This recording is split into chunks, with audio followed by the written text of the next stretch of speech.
सुगना जब जब कोठरी के अंदर बाहर जाती, दरवाजे के पीछे लटकी कठपुतलियां उससे टकरा जाती। उसे रोकती अपनी कजरारी, तीखी, फटीफटी आंखों से। चमाचम गोटे के लहंगों वाली रानियां, नर्तकियां और अंगर के साफे वाले, आंके बांके, राजा महाराजा और घोड़े पर सवार सेनापति। ढोलकी वाला विदूषक और सारंगी वाली उसकी साथिन। दीवाना मजनू और नकाब वाली उसकी लैला। कभी सुगना उदास होती तो इन कठपुतलियों का एक साथ ढेर बनाकर ताक पर रख देती और सांकल लगाकर गुदड़ी पर ढह जाती। कभी गुस्सा होती तो जोर से झिंझोड़ देती सबके धागे। कुछ मटक जाती, एक दूसरे में अटक जाती। किसी नर्तकी की गर्दन उसी के हाथों में उलझ जाती। कोई राजा डोर से टूट मुंह के बल गिरा होता। ढीठ मालिन टोकरी समेत उसके ऊपर। प्यार आता तो उनके धागे सुलझाती, टूटे जेवर ठीक करती, उधरे गोटे झालर सीनती या नए कपड़े बनाती। कभी कभी वह अपने हाथ पैर देखती तो उसे लगता उनमें भी एक अदृश्य डोर बंधी है। उसे महसूस होता कि ये जो वक्त है ना, 9 से 4 बजे का, वह 2 प्रस्तुतियों के बीच पर्दा डाल के मंच के पीछे लटका दी गई कठपुतली के आराम का समय है। अब होती हैं कुछ दीवानी कठपुतलियां, देह के साथ साथ मन भी पसारने वाली। वह भी वैसी ही एक बावरी कठपुतली है, जो डोरों से मन को विलक कर नया खेल रचती है। सूत्रधार की समझ से परे का खेल। कुछ मौलिक, कुछ अलग, जो जीवन का विस्तार दे, जिसमें उसकी अलग भूमिका हो। इंतजार करती बीवी, बच्चे पालती मां से एकदम अलग। अपनी देहगंध से बौराती, अपने मन से संसर्ग का साथी चुनती एक आदिम औरत की सी भूमिका। वह इन अनचाहे रिश्तों के डोरों से उलझकर थक गई है। ये रिश्ते जो उसके खून तक के नहीं हैं। उसके खून के रिश्ते तो कहीं दूर छिटक कर गिर गए हैं। छोट का भाई याद आता। किसी और ड्योढ़ी नाते बैठी मां याद आती। ऐसी ड्योढ़ी जहां से उसे कभी कोई बुलावा नहीं आने वाला। बापू होता तो उसकी कोई तीज यूं सासरे में बीतती। कितना हंसी थी उसकी सहेलियां जब उन्हें पता चला था कि उसका ब्याह गांव गांव जाकर, स्कूलों, मेलों और त्योहारों, शादी ब्याह में कठपुतली का खेल दिखाने वाले के साथ तय हुआ है। तुझे भी नचाएगा वो लंगड़ा कठपुतली बनाकर, कहकर उसकी पक्की सहेली रुनकी हंसते हंसते रो पड़ी थी। धाक धिना धिन धा, ची ची ची। अब आ रही है तुर्क के तैमूरलंग की सवारी। चू परसेंट चू परसेंट धिन धिन धा। बापू तो कहीं और बात तय कर गए थे। वो जोगेंद्र था, 10वीं फेल था। जीन्स की पेंट और लाल कमीज पहनता और धूप का चश्मा लगाता। सब जोगी कहते, पर उनके आंखें मूंदते ही लेन देन की बात पर बाई ने 3 साल पुराना रिश्ता तोड़ दिया। रिश्ता टूट गया तो जहन में गूंजता नाम भी पीछे छूट गया। 13 साल की सुगना बाई का ब्याह 30 बरस के अपाहिज और विधुर कठपुतली वाले रामकिशन से हो गया। सुगना के सपने में पैर कटी कठपुतलियां आने लगीं। बापू के मरने के 2 साल के अंदर ही उसकी बाई खुद जाके पास के गांव के एक खेती किसानी वाले दूसरी जात के आदमी के घर नाते बैठ गई थी और अपने संबंध की जल्दी में सुगना का गौना 15 साल की होने से पहले ही कर दिया। बिना सगुन साथ, लगभग खाली हाथ भेज दिया सासरे। जमीन घर सब बेच के छोटके को लेकर वह चली गई। घूंघटे में से ऊंट गाड़ी से उतर कर चलते हुए रामकिशन को देखा था। बलिष्ठ देह के होते हुए भी एक पैर पोलियो की मार ने पतला कर दिया था, सो एक हाथ घोड़े पे टिका के हचकचक कर चलता था। यूं साइकिल भी चला लेता था। एक पैर से तेज तेज पैडल मारता, दूसरा पैर सहारे के लिए दूसरे पैडल पर बस जरा सा टिकाता। यह छोटा पैर पहुंचता भी नहीं था दूसरे पैडल तक, पर साइकिल की गति में कमी नहीं आती। 15 बरस की सुगना, 7 और 4 बरस के बंसी और नंदू, जिनकी वो मां बन गई थी। तोते की तरह मां बाई परसेंट रटते नंदू बंसी। वह सोचती कि वो और उसका छोटका भाई तो बाई के सगे बालक थे।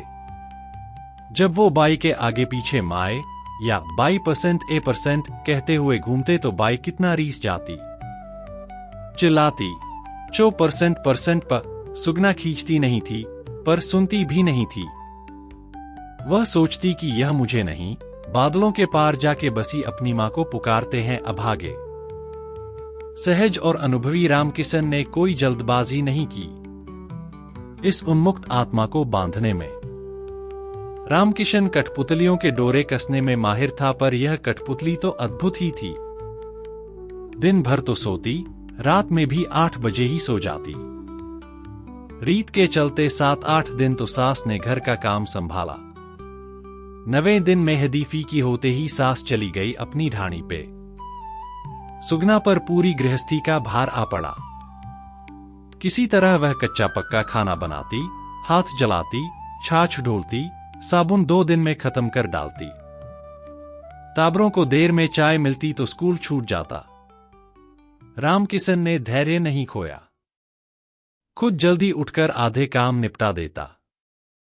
दोनों टाबरों को स्कूल छोड़कर अपना खाना बांध के नई कठपुतलियों के सुलझे डोर साइकिल में लटकाता और लंगड़ाते हुए साइकिल पर उचक के बैठता और 9 बजे किसी गांव, मेले या फिर सम की ढाणी में टूरिस्टों के डेरों की राह लेता। सुगना की हंसी बहुत मोहक थी। उसकी हंसी को डंस लिया था शतरंज के घोड़े की तरह टेढ़ी चाल चलने वाले सर्प ने। सुगना अपने आप में एक प्राकृतिक मरुस्थलीय सौंदर्य से भरा पूरा दृश्य थी। रेतीले धोरों से उठती ढहती देह की लहरें, लंबी कदकाठी, सुता हुआ पेट, उस पर गहरे कुएं सी नाभि, मीलों दूर से सिर पर एक के ऊपर एक 3 गगरियां उठाकर लाने के अभ्यास से चाल की धज देखते बनती थी।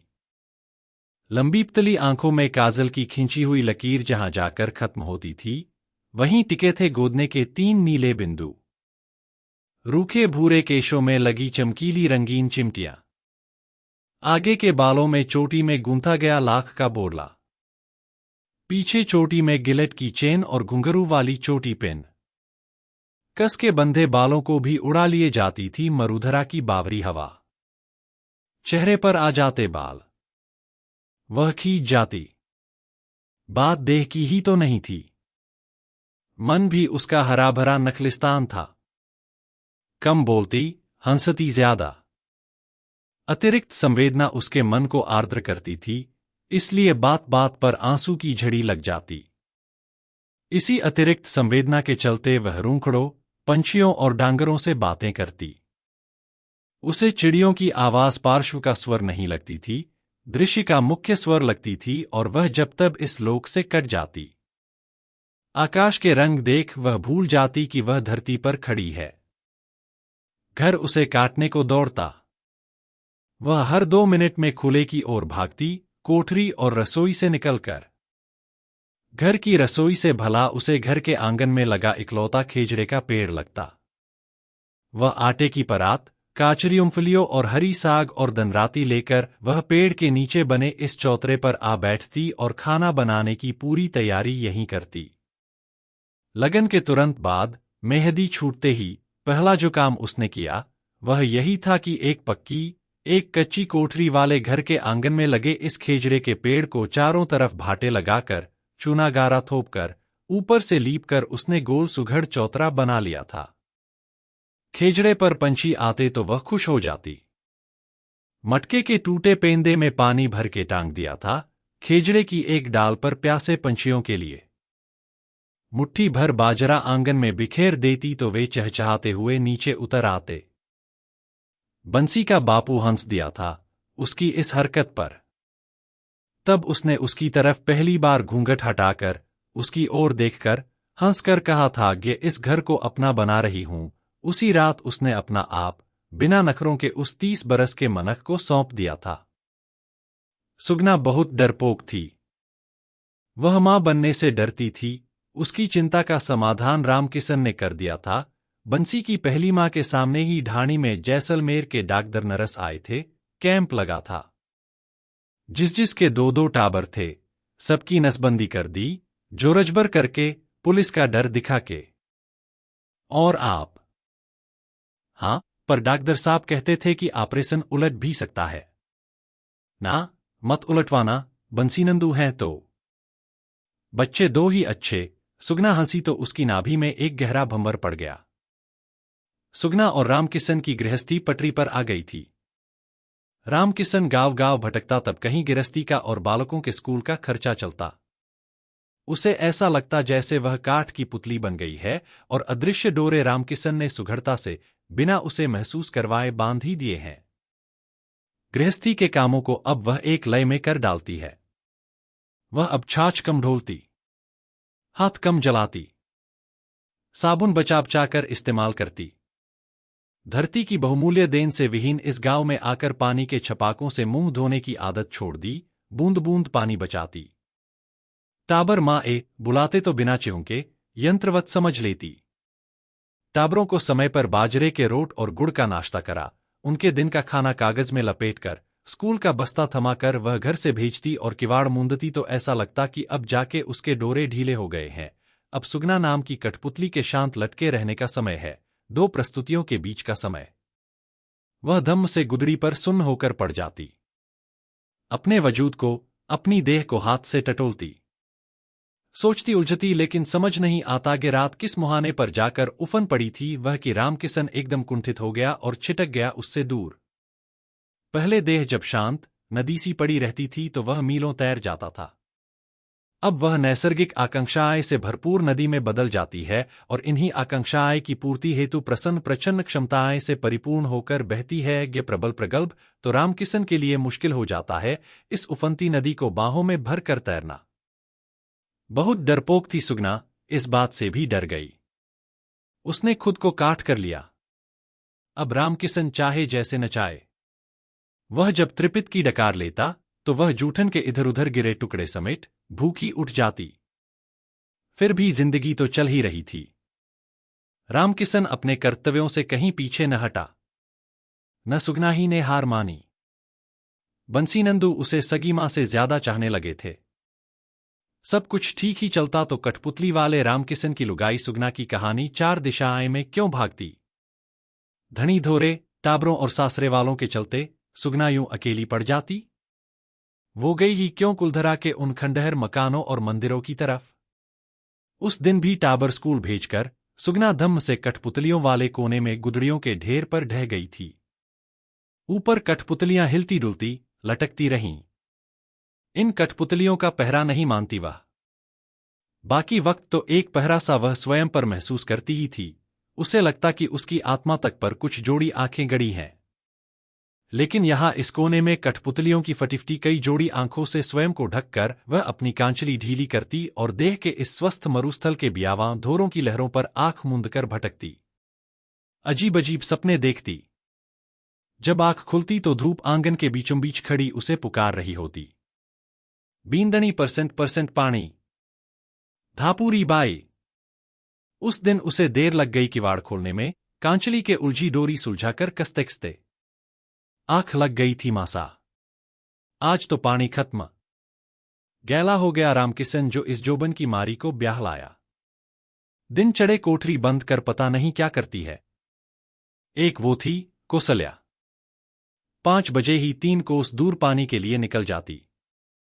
बुढ़िया की गालियां खाती वह इरोनी, चरूचरी, मटका लेकर अकेली भागी पानी मिलने के अनजान लक्ष्य की तरफ। अपनी ढाणी का कुआं और ट्यूबवेल तो पिछले बरस ही सूख चुका था। पास की ढाणी में लगा सरकारी नल कब से बंद हो गया होगा। वह भागी पिछले दिन जहां धापू उसे साथ लेकर पानी लेने ले गई थी, कुलधरा के खंडहरों की तरफ, उस सूनी बावड़ी की दिशा में। पानी से छलछल करती उस 4 मील दूर की बावड़ी की तरफ तो मुसीबत आने पर ही गांव की कोई ही लुगाई जाती है। वो भी इतनी धूप चढ़े तो कोई नहीं। जल्दी जल्दी पैर बढ़ा, वह हड़बड़ाती हुई बावड़ी पर पहुंची। दोनों चरूचरी, मटका भर लिए। ठंडा पानी देख नहा लेने का मन हो आया। 3 दिन हो गए थे नहाए। रामकिशन तो बहुत कहा सुनी होने पर 7 दिन में एक बार रात के बचे 2 लोटे पानी से नहाता है। कहता है कि सुगनी, पानी मत ढोलते ज्यादा। यहां हमारी ढाणी में रेत से ही इंसान का रिवाज है। बताया ना, सुगनी बहुत डरपोक है, बात बात पर ठंडा पसीना बहाती है। सर पर साय साय करते बढ़ के पेड़ और उसकी लटकती जटाएं से डर गई। जैसे तैसे लुगड़ा हटाकर लहंगा और कुर्ती पहने पहने एक चरु अपने ऊपर उल्टा और नहा ली। पानी पर पड़ते अपने हिलते डुलते प्रतिबिंब को देखकर उसे मालन कठपुतली याद आई। मेरा नाम है चमेली। मैं हूं मालन अलबेली, चली आई हूं अकेली बीकानेर से। रामचंद्र उस शोक कठपुतली को नचाता हुआ बड़ी सुरीली तान में गाता है। वह भी गुनगुनाने लगी। प्रतिबिंब फिर हिला। उजाले में अपनी देह देखे बरसों बरस हो गए। घाघरा ऊंचा कर पैर देखे, गेहुआ पैर, सुनहरे रोआए वाली पिंडलियां। पानी की धाराएं से टपकती देह को सुखाने पेड़ के नीचे रखे पत्थर पर बैठ गई। पल भी तो न बीता था कि धप्प से पीठ पीछे कोई गिरा। सुगनी की चीख हलक में। अर्रारा! डाकी बंदर है कि कोई भूत? उसका कलेजा छाती फाड़कर बाहर ही आने को था। ओखे कोनी कई? पहचानती नहीं है क्या? मनखमानस की भारी आवाज सुन सुगना ने झट गीला घूंघट काढ़ लिया। कौन? ऐ सुगना! भूलगी कै? जोगी, जोगिंदर! अब वह उठ खड़ी हुई। हठात घूंघट हटा दिया। वही जीनस की पैंट, गोरा चेहरा, बलिष्ठ बाजू। यहां अंग्रेजों को कुलधरा दिखाने लाना था न? गाइड की लाइन पकड़ ली है। जैसलमेर किला में अपना ऑफिस है। दूर से पहचान लिया था मैंने, पर तूने नहीं पहचाना। सुगना ने मुंडी हिला दी। भीगी हुई देह पर चिपके लुगड़े को बार बार खींच रही थी। और घर में सब ठीक? टाबर टूबर उसकी देह पर बार बार तितली सी जा बैठती नजर को हटाकर मुंह फेर कर औपचारिक हो गया जोगी। हां, तू नहीं बदली, वैसी चाहे। मैं। सुगना ने ध्यान से जोगी को देखा। गबरू! एक ही शब्द निकलकर आत्मा पर जा बिंधा। वह उठ गई और चरुमटका उठाने के लिए हल्का घूंघट खींच सर पर इडोनी रखकर जोगी को उठवाने के लिए इशारा किया। जोगी ने मटका, कलसी और चरु सुगना के सिर पर रखी इडोनी पर आहिस्ता से एक एक कर रखे। वह नाक ते घूंघट निकाले, पलके झुकाए एक सुनिश्चित ताल में लहराती सीढ़ियां चढ़ गई। जोगी हतप्रभ देखता रह गया। रेतीले टीबों वाला छोटा रास्ता पकड़ने को उसके पैर जितना जल्दी चलना चाहते, मन उतना पीछे को लौटता। बाई गाली गलौज के साथ झगड़ी न होती, लेन देन की बात पर जोगी का बाप न अटका होता तो जोगी उसका पति होता। उसकी पक्की सहेली रुनकी ने कहा तो था, सुगनी मैंने सुना रामकिशन ने 2000 उल्टे तेरी बाई के ही हाथ पे रखे हैं। तभी तो जोगी जैसा बाका जवान छुड़ा के लंगड़ा रामकिशन। उसे स्वयं पर गुस्सा आया, विरोध क्यों नहीं किया मां का? काठ की पुतली ही रही रे तू सुगनी। अंग्रेजों को बस में बिठा के मिलता हूं, वह पीछे दौड़कर आया। सुगना का चेहरा तटस्थता से पथरीला हो रहा था। वह कुछ नहीं बोली तो नहीं ही बोली। बस एक नजर भर उस ओर देखा और गहरी सांस ली। जोगी की आंखों की परिधियों से कोई जंगल शुरू हो रहा था। एक छवि उभरी, किराए की तलवार लटकाए, मोएड़ बांधकर घोड़े पे बैठा जोगी।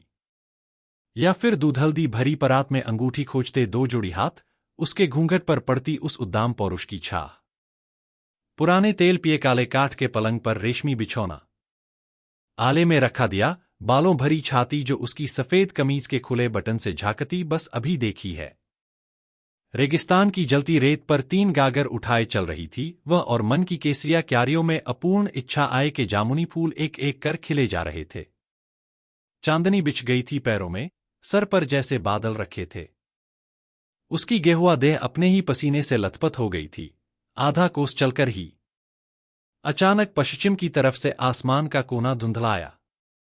उसी कोने की धरा से रेत ऊपर को उठी, मानो नीले आसमान ने जबरन धरा को बाजुआए में भरना चाहा हो और महज गुबार हाथ आए हों। जब वह बावड़ी से चली थी तो आंधी के कोई आसार नहीं थे। साफ आसमान से देह को झुलसाती धूप बरस रही थी। हवाएं की चीख से रेत में जाने कहाँ जड़ धंसाए खड़े खेजड़े के पेड़ कांपे। कुलधरा गांव के दूर तक फैले खंडहरों के पत्थर तक सहम गए। बौरा गई थी हवा। बगुले ही बगुले गोल गोल चक्कर काटते। धापू सही कहती थी, ये जगह भुतहा है। आंखें किरकिरी हुईं, फिर चेहरा, होंठ यहां तक कि सांसें और भीगी हुई जुबान तक किरकिरा गई। सुगना एक ठूंठ से खेजड़े के नीचे ठिठक गई। चरुकलशी नीचे मोटे भाटे के सहारे टिका दिए। सर से लुगड़ा उखड़कर फरफराने लगा। कुर्ती कांचली में अटका छोर छूट गया। बस घाघरे में अटका छोर छुड़ा पाता तो यह लुगड़ा तेज हवाएं के साथ कहीं परदेस ही जा उड़ता। गुलाबी छींट का लुगड़ा, किसी मूमल का या किसी मारू का। उसने उसे खींचकर मुंह पर लपेट लिया, पेड़ से चिपक कर खड़ी हो गई। सामने वाले धोरे से 2 ऊंट वाले आनन फानन में उतर रहे थे। सुगना ने मुंह फेर लिया। एक भेड़ चराने वाला किशोर चरवाहा उसी के पास आ खड़ा हुआ। उसकी भेड़ के पास गोल झुंड बनाकर गोले के केंद्र में मेमनों को रख मुंह छिपाकर अनुशासित हो बैठ गई। तेज चक्रवात से रेत की लहरों में हुई उथल पुथल में न जाने कितने रेतीले रेंगने वाले जानवर निकलकर लंबी घास की तरफ भागे। एक टेढ़ा मेढ़ा रेंगने वाला लहराकर चलता रेत का पीला सर्प भेड़ों के झुंड की तरफ बढ़ा। भेड़ों का शांत झुंड उठकर मिमियाने लगा। किशोर चरवाहा आंधी में ही अपनी भेड़ों को पुकारता इधर उधर भागने लगा। वो दोनों ऊंट वाले न केवल उस मासूम पर हंसने लगे, उसे लेकर भी अश्लील बातें करने लगे। वह स्तब्ध खड़ी थी, बुरी तरह आशंकित। अचानक 2 बाजुआई ने उसे खींचकर उसे पेड़ से दूर किया। वह पीला सर्प खेजड़े की डाल पर अटका हुआ लटक रहा था। उसकी चीख निकल गई। चलो यहां से, धुंधलके में उसने देखा, जोगी था। जोगी? पर कहां? कहीं भी नहीं, आंधी थमते ही घर का रास्ता लेना है। अरे, गैली हुई है क्या? इन ऊंटवाले स्मगलरों के साथ यहां अकेली तूफान में क्या करेगी? वह उसके चरी मटके उठाकर चलता गया। सुगना पीछे पीछे। अनजान पगडंडियों पर चलते चलत वे ढेर सारे नीम के पेड़ों से ढके सुनसान पड़े एक भैरून बाबाजी के मंदिर के खंडहर तक पहुंचे। यह जगह ठीक है सुगना, चल यहीं इंतजार करें आंधी थमने का। वह उसका हाथ थाम ऊंची ऊंची सीढ़ियां चढ़ने लगा। मैं अंग्रेजों को बस में बिठा ही रहा था कि आंधी शुरू। मैं समझ गया कि तू फंसी होगी इस पीली आंधी में। सुगना की सांस अब तक तेज चल रही थी। जोगी की आंखों का जंगल करवटें ले रहा था। जहां घनी लताएं थीं, बहता पानी था, भागते कस्तूरी मृग थे। एक अपनी खुशबू थी जंगल की। भूख जग आई थी। सुबह से खाया ही क्या था। पास के झाड़ से टीमरू तोड़ने लगी। जोगी तूफान से नीचे गिर पड़े शहद के छत्ते की तरफ बढ़ा। मक्खियां अब तक भिनभिना रही थीं। ए मत खा ये जंगली फल, ले यह शहद। जोगी के हाथ में एक टूटे छत्ते का खोखल था जिसमें से शहद टपक रहा था। खाना, ये वनमाखी का काढ़ा हुआ नीम का शहद है। वनमाखी जितना तेज काटती है उतना मीठा शहद बनाती है, पर यह मीठा शहद पीछे से एक तीतापन छोड़ जाता है। आंधी तो रुक गई थी मगर शहद और तुरशी दोनों के मिश्रित स्वाद के लालच की एक ही डोर से दोनों बंधे रह गए। सुगना के अंदर की कठपुतली सांस लेने लगी थी। जोगी ने वह छत्ते का टूटा खोखला हाथ से ऊंचा किया और सुगना के सूखे होंठों पर शहद की टपकती धार डालने लगा। उसके होंठ शहद से भीग गए थे। खोखल से शहद जगह से टपक रहा था। चेहरा, गर्दन, कांचली के गले की काट का वह छोर जहां से फिर जंगल। जोगी बेशर्मी से हंसने लगा। शहद का छत्ता, एक घना जंगल, गले में किरकिराती रेत, अनगिनत पगडंडियां, घने जंगल में छिपा झरना। खुलकर भूख लगी थी। फिर टिमरू तोड़ के खा लिए सुगना ने पास की झाड़ से। जहरीले थे या नहीं वे जंगली फल, नशीले जरूर थे। सुगना का होश खोने लगा। उसके बिवाई फटे पैर के अंगूठे को चूम ही रहा था जोगी की उसे जोर की उबकाई आई। जोगी ने घबराकर उसके गले में अपनी 2 उंगलियां डाल उल्टी करवा दी। मना किया था ना, टीमरू, जंगली टीमरू में फर्क होता है। तुझे सूग, घिन नहीं आती कभी पैर का अंगूठा, कभी मेरी उल्टी। तुझसे सूग, तू तो केवड़े का झड़ है। कंटीला मगर महकता हुआ सुगंध से। एक बार सुगनी बस गलती हो गई कि तुझे भगा के नहीं ले जा सका, अब तुझे नहीं छोड़ना है। क्यों, तेरा भी तो ब्याह गौना हुआ है, मैंने सुना। वो अपनी जगह रहे। सासरे में तुझे जैसलमेर रखूंगा। कसके घने बालों वाली छाती से उसे चिपकाता रहा जोगी, जिसके छाती के बालों के डंक पूरी देह पर लेकर लौटी थी सुगना। शहद और डंक दंश की एक तीक्ष्णता देह दुखा रही थी। वहीं शहद का तीतापन दंश लगे हिस्सों पर जलन पैदा कर रहा था। जब वह घर पहुंची रास्ता ढूंढती हुई और रेत से किरकिराता हुआ पानी मटकों में लेकर, तो बहुत देर हो चुकी थी। सांझ ढलने को आई थी।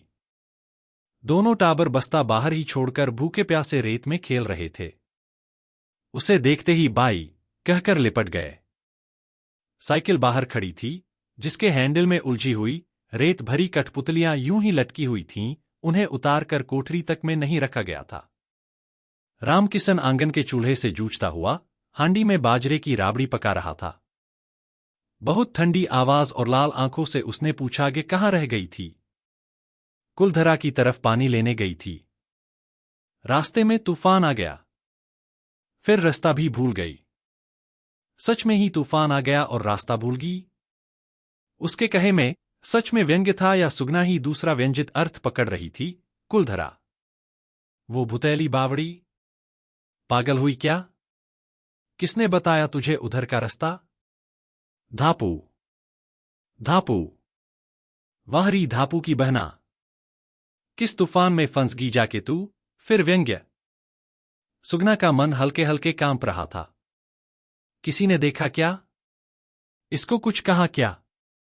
रामकिशन की अप्रत्याशित चुप्पी या फिर व्यंग्य से सने दो एक वाक्य सुनते सते स्वयं को भुलाकर उसने आंधी से बिखरा पूरा घर बुहारा समेटा। भीतर से वह अपने आप को भी समेटने का असफल यत्न कर रही थी। रात को टाबरों को खाट पे सुलाकर हाथ मुंह धोकर कपड़े बदलने को हुई तो देखा जहां जहां शहद गिरा था वहां वहां कुर्ती का रंग उड़ गया था। कांख चिपचिपा रही थी, कान तक के अंदर चिपचिप। 3-4 लोटे पानी के भी कम थे उस चिपचिपाहट के लिए। इतना पानी क्यों ढोल रही है? रेत ही तो है, कीचड़ कादा थोड़े है। अपनी सूखी ओढ़नी से अच्छी तरह से कान के अंदर तक पहुंचकर आंगन की लालटेन धीमी कर कोठरी के आले में रखा दिया बुझाकर दरवाजों की दरारों में कपड़े ठूंस कर वह रामकिशन की बगल में जमीन पर बिछी गुदरी पर जा लेटी। तमाम व्यंग्य बाणों के बीच भी रामकिशन का नीचे बिस्तर बिछाना उसे समझ नहीं आया। जब टाबरों को ऊपर प्यार से सुला रामकिशन नीचे उसकी गुदरी बिछा कर लेटता है तो उसका मंतव्य सुगना तुरंत समझ जाती है। उस रात रामकिशन उसके प्रति निर्मम था। उसी दौरान 2 जोड़ी शहद के रंग की आंखें और मुड़ी हुई पलकों की वह अधखुली चिलमन उस पर बिना झंपे तारी न हो गई होती तो वह उस एक जंगल से कैसे गुजरती? न गुजरती उस जंगल से तो यह सरासर बलात्कार होता। सह गई वह रामकिशन की सारी निर्ममता अपने भीतर करवटें लेते जंगल के चलते। उसने कब देखा था घनेरा जंगल? बस मीलों मील फैले मरुस्थल देखे थे। पीली और काली आंधियों में भी उन पर टिके पुराने खंडहर जैसे तैसे सांस लेते थे। और इन खंडहरों में लटके वनमाखी के मीठे शहद भरे छत्ते। मीठा तो होता है, इसका शहद पर तीतापन पीछे छोड़ जाता है, यही कहता था न जोगीड़ा। रामकिशन का गांव गांव जाकर कठपुतली का खेल दिखाना नहीं रुका, कुलधरा से उसका पानी लाना नहीं रुका। जोगी का विदेशी और देसी टूरिस्टों को कुलधरा रोज लाना कैसे रुकता?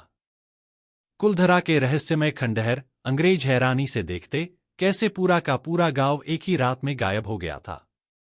जलते चूल्हे, चलती चक्कियां छोड़, दरवाजे खुले छोड़, अनाज भरे कुठारियों के यूं छोड़ गांव का गांव गायब हो गया। कहां? पता नहीं। बहुत रहस्यमय है जैसलमेर जिले का यह कुलधरा गांव। जोगी टूटी फूटी अंग्रेजी और पर्यटन विभाग के छपे पन्नों से उन्हें बताता गे sir. Look here, madam. Those villagers were Rajput warriors. One day suddenly they left the village. In same condition, same age you are looking here. जल्दी ही गर्भवती होने का एहसास चींटियों सा उसे काटने लगा था। रामकिशन के पार्श्व में लेटे हुए उसे लगता गर्म रेत पर लेटी है वह। देह के आकार का वाष्प और तरल भरा गड्ढा भर है वह। पंडित का फिक्रा गुंजागे विधवा, गाभण, रितुमती औरतां, छोड़ी हुई लुगाया हवनसू आप ही उठ के चली जावो। बुरो मत मांजो सा। भगवान री बनाई रीत है। आरती में कोई भेदभाव नहीं।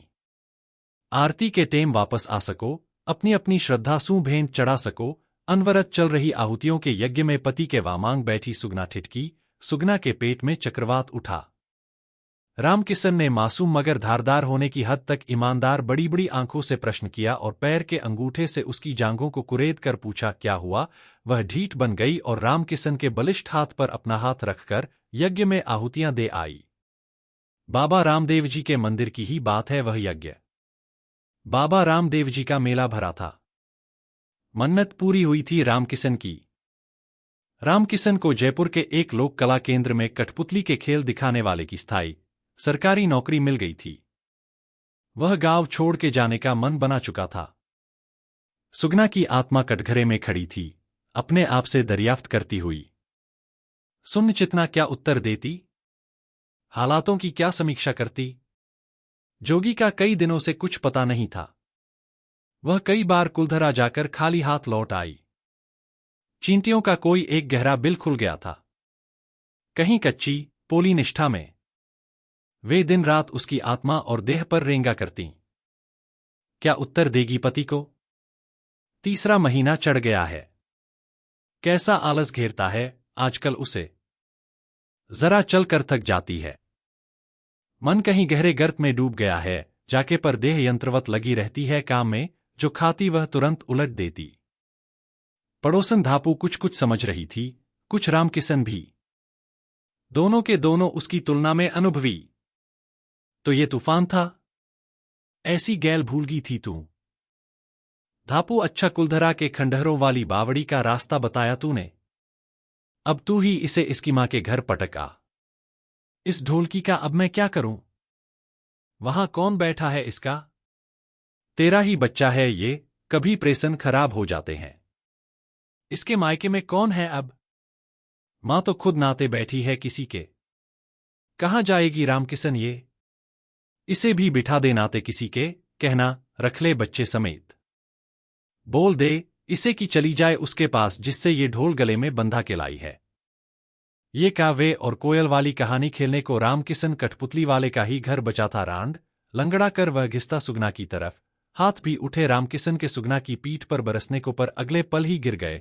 साले रामकिशन लंगड़े, तू आग नहीं बुझा सका इस रांड की, कहकर रामकिशन क्रोध में मेंढ की झरती दीवार पर अपना हाथ मारने लगा।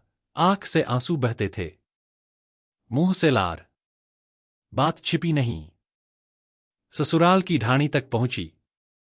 वहां आकर बवंडर उठा दिया सास ने। सुगना कहती रही यह बच्चा रामकिशन का ही है, तो जाति के पंचों को इकट्ठा करके अग्नि परीक्षा की बात करने लगी सास। रामकिशन जितना चाहता था कि यह मामला तूल न पकड़े, उतनी ही बात घर से बाहर आग की तरह फैल गई थी। किसी का भी हो, चाहे सुगना के गर्भ का बच्चा, वह सुगना को नहीं छोड़ सकता। यह निश्चित था कि बच्चा उसका नहीं है, लेकिन कठपुतली नचाते नचाते रामकिशन जान गया था कि उसकी यह जो मायाविनी जीवंत कठपुतली है सुगना, वह मुक्त भी है, अनुरक्त भी। उसमें त्याग भी है, मोह भी। न सही सती धर्म, लेकिन सेवा है, सहिष्णुता है। उसमें जीवन है, जीवन की हलचल है। मादकता है तो अथाह ममता भी। वह अंत तक कहता रहा, बाई रहने दे, मेरा घर उजड़ जाएगा दूसरी बार। पर सास अडिग थी अग्नि परीक्षा को लेकर। राजस्थान के मरुस्थलीय इलाकों के अंदरूनी हिस्से में जहां जातिगत पंचायत ही समस्त कानून व्यवस्था का काम करती है, वहां पुलिस या घरेलू अदालत का क्या काम? समाज को इकट्ठा कर अग्नि परीक्षा का यह प्रपंच सास के इशारों पर था। रामकिशन कठपुतली वाला तो आज स्वयं कठपुतली था। सास चाहती थी कि फैसले के बाद ही रामकिशन नौकरी पर जाए। टाबरों की चिंता न करे, वह संभाल लेगी। ऐसी कौन सी रूपसी है सुगना, छोड़ देना। मर्द है, नाते रख लेना किसी को। बस उस रांड के प्रेमी का पता चल जाए, उससे धरवाएंगे हरजाना पूरे 4000। फैसला होने तक सुगना को पंचायत के एक झोंपड़े में अकेले रहना था 3 दिन, शायद पश्चाताप के लिए या ठंडे दिमाग से बिना किसी प्रभाव के अपने निर्णय पर सोचने के लिए। दिन में तो धापू खाना रख जाती, रात को वह उपवास रखती, मटके का ठंडा पानी पीती। दिन भर जैसे वह सुनसी पालथी मार बैठी रहती, वैसे ही गर्भ का पंछी भी शांत रहता।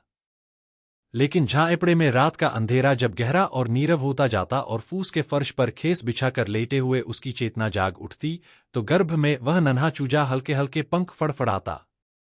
एक नन्ही बच्ची की तमन्ना हौले से जागती। फिर उसे रामकिशन की नई रची कहानी की कठपुतलियां याद आतीं, जो उसने बनाई थीं।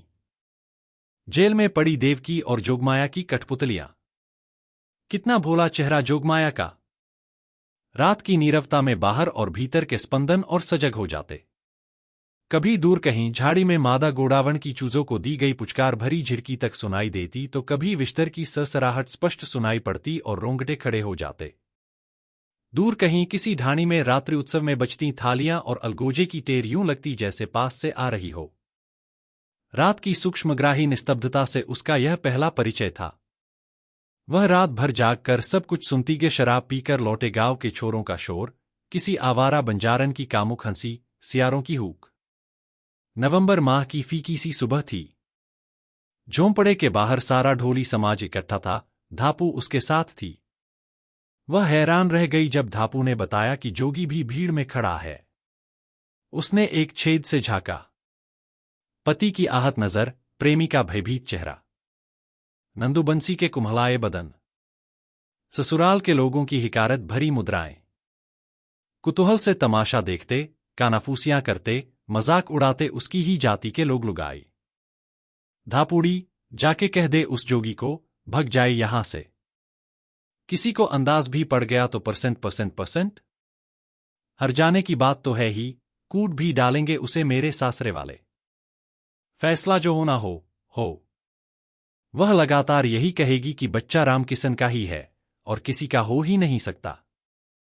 सुगना की आंख फिर एक छेद से होकर जोगी पर जा टिकी। वह ढीठ तो धापू के साथ इधर ही आ रहा था और रामकिशन आशंकित हो लगातार उस जोगी को घूरे जा रहा है। माजरा समझ रहा है क्या? यहां से चला जो।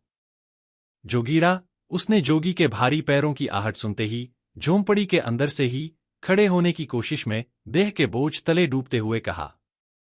तू बैठ जा, अभी थक जाएगी। पंच मशवरा कर रहे हैं कि अग्नि परीक्षा कैसे लें। जोगी तू बाहर ही रुक। धापू ने उसके साथ भीतर आते जोगी को हाथ से ठेल दिया। सुगना सुन, मैं हरजाने के 4000 लाया हूं। 2000 में छीनी थी न तू मुझसे उसने, मैं दुगना हरजाना भरूंगा। उसे बोल छाती ठोक के कह दे कि बच्चा तेरा मेरा है। कोई जरूरत नहीं गरम तेल में हाथ डालने की या गरम ईंट पकड़ने की। ये पंच अपना फायदा देखते हैं ऐसी चीजों में। औरत का चरित्र खराब निकले तो भी पंचों की चांदी, न निकले तो भी उसकी चांदी। दोनों तरफ का पैसा उनको तो मिलता ही है। वह दरवाजे पर मुंह रख फुसफुसाया। सुगना का मुंह कसैला हो गया। वह कुछ नहीं बोली, पर जोगी, वह तो तनमंधन का जोखिम उठाकर उसे लेने आया है। न सही धर्म पर उसका राग बंधा था सुगना से। वह फिर तड़फड़ाए आगे बाहर फटफटी खड़ी है, रोड पे।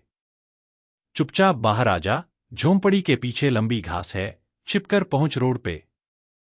सुगना, %% सुगनी %% क्या कहती है? क्या कहेगी पंचों से? हां, जाके तू अपना काम देख। मुझे जो कहना होगा कह दूंगी। अच्छा तो यह है कि रामकिशन और उसके घरवाले तुझे पहचाने उससे पहले ही चला जा। मैं नहीं डरता उस लंगड़े और उसके घरवालों से। अब भी कह रहा हूं। जोगी तू जा, देख पंच तैयार खड़े हैं फैसले के लिए। सुगनी, मत पकड़ना रे गरम ईंट। फफोले तो पड़ेंगे ही। चाहे तू सही हो के गलत। चीखते जोगी को धापू ने दूर तक ठेल दिया। इतनी बड़ी बातें बता रहा है, अब तक कहां था रे तू? अरे गाइड हूं, आज यहां तो कल टूरिस्ट जहां ले जावे उसके साथ। तभी बंसी भागता हुआ आया। बाई तू हमारे साथ चलना। नंदू तो खाना नहीं खाता, तेरे बिना रोता रहता है। एक मां भगवान ने छीनी, अब ये दूसरी ये रांड दादी। इसी की करतूत है। बापू तो तुझे चाहता है बाई। रात को रोता था दादी के आगे। सुगना ने अपना चेहरा घुटनों में छिपा लिया।